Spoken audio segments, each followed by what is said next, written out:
DK넷 라디오 오늘의 핫 이슈입니다. 첫 소식입니다. 이 미 남부 국경을 넘은 이주자들이 워싱턴 DC로 이송이 되고 있다는 소식이에요. 그렇습니다. 니카라과, 베네수엘라, 콜롬비아, 쿠바 등 중남미 출신 이주자들을 실은 버스가 13일 워싱턴 DC에 도착했습니다. 이들은 미 남부 국경을 불법으로 넘어 텍사스주에서 연방 입국 수속을 마친 이주자들인데, 앞서 그레게버 텍사스 주지사는 국경 지역에서 체포된 불법 이주자들을 수도 워싱턴 DC로 보내겠다 이렇게 예고를 했었는데, 드디어 워싱턴에 버스가 도착하기 시작한 것입니다. 네, 자 에보 주지사 이들을 워싱턴 DC까지 보낸 이유가 있겠죠. 조 바이든 행정부가 타이틀 42를 철회하기로 결정한 데 따른 주지사 대응의 일환이다라고 에봇 주지사실은 밝혔습니다. 타이틀 42는 공중보건에 관한 연방 규정을 말하는데, 전임 트럼프 행정부가 2020년 3월 코로나 바이러스의 확산을 막는다는 목적으로 이 타이틀 42를 발동해 남부 멕시코 국경 지대를 불법으로 넘는 이주자들을 국경에서 즉각 추방할 수 있도록 허용을 했었습니다. 네. 하지만 바이든 행정부는 오는 5월 23일부로 이 타이틀 42를 폐지하겠다라고 밝힌 것입니다. 그러니까 연방 정부의 이민 방침에 대한 항의로 에보 주지사가 이주자들을 이송하도록 했다 이런 얘기인가요? 네, 맞습니다. 에버 주지사는 기자회견에서 버스로 이주자들을 워싱턴 DC로 보냄으로써 바이든 행정부는 우리의 국경을 넘도록 허용된 사람들의 필요를 더 신속하게 해결해 줄 수 있을 것이다라고 밝혔습니다. 예. 그러면서 바이든 행정부의 국경 보안 실패에 따른 짐을 텍사스주가 오롯이 질 수는 없다 이런 강조도 했습니다. 네. 자, 국경을 넘은 이주자들 어떤 경로로 미국의 수도 DC까지 가나요?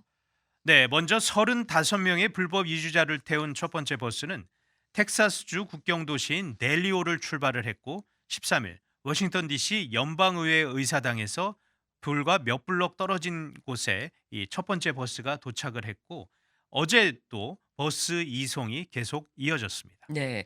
자, 이 버스에 오른 이민자들 다들 워싱턴 DC로 가기를 원했던 겁니까? 에봇 주지사는 이주자들이 다들 가고 싶어 했고, 또 이들은 국경에서 세관 국경보호국 CBP의 입국 절차를 거친 사람들이다라고 밝혔습니다.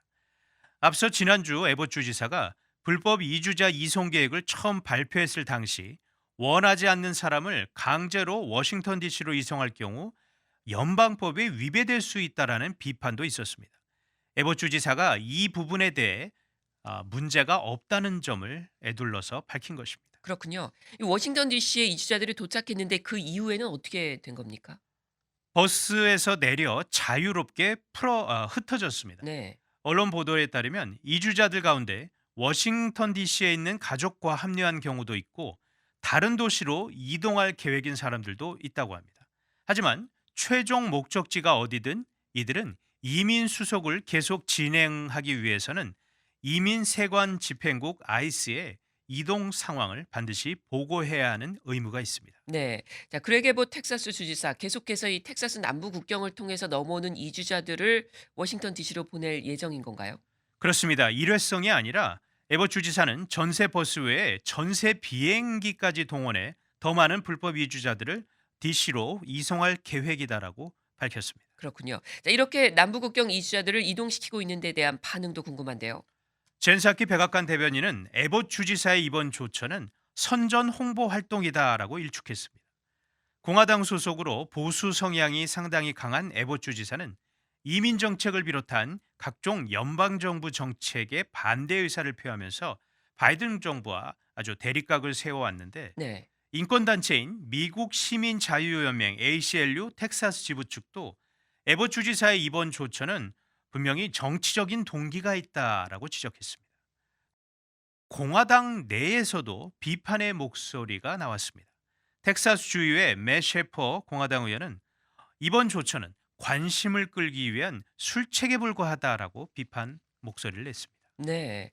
자, 이 타이틀 42가 5월 23일 날 폐지된다고 했는데 텍사스주가 이렇게 강경한 대응을 보이고 있어요. 타이틀 42로 그동안 얼마나 많은 이주자들이 추방이 된 겁니까? 국경세관보호국 CBP 자료를 보면 타이틀 42가 시행에 들어간 지난 2020년 3월 이후 브라질과 아이티, 멕시코 등 중남미 출신 이주자 약 200만 명이 강제 추방된 것으로 추산이 됩니다.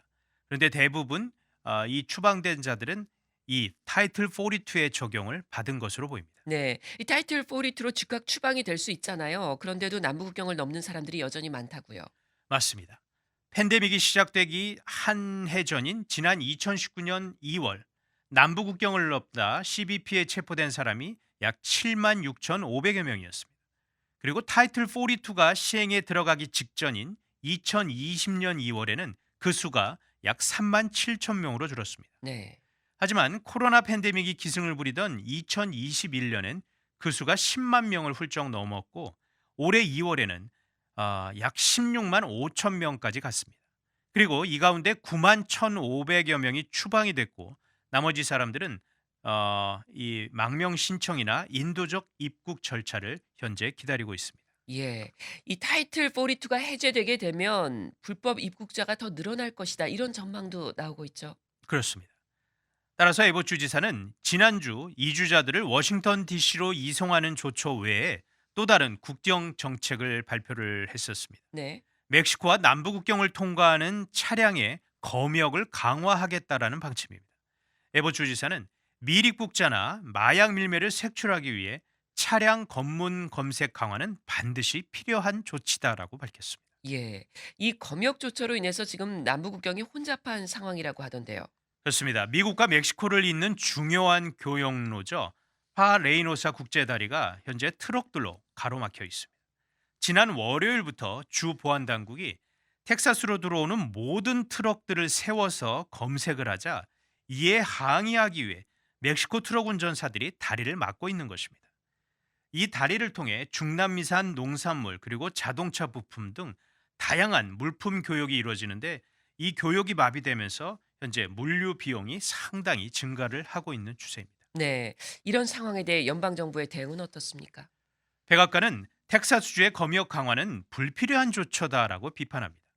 이로 인해 물류 공급이 지체되고 생산이 지연되면서 텍사스주는 물론이고 미 전역의 물가 상승을 피할 수 없을 것이라는 지적입니다. 네. 반면 공화당 소속 존 카코 하원 의원은 팍스뉴스 인터뷰에서 에보 주지사의 이번 조처는 바이든 행정부의 국경 관리에 대한 깊고 지속적인 불만을 반영한 것이다. 상대적으로 긍정적인 평가를 내리기도 했습니다. 네. 잘 들었습니다.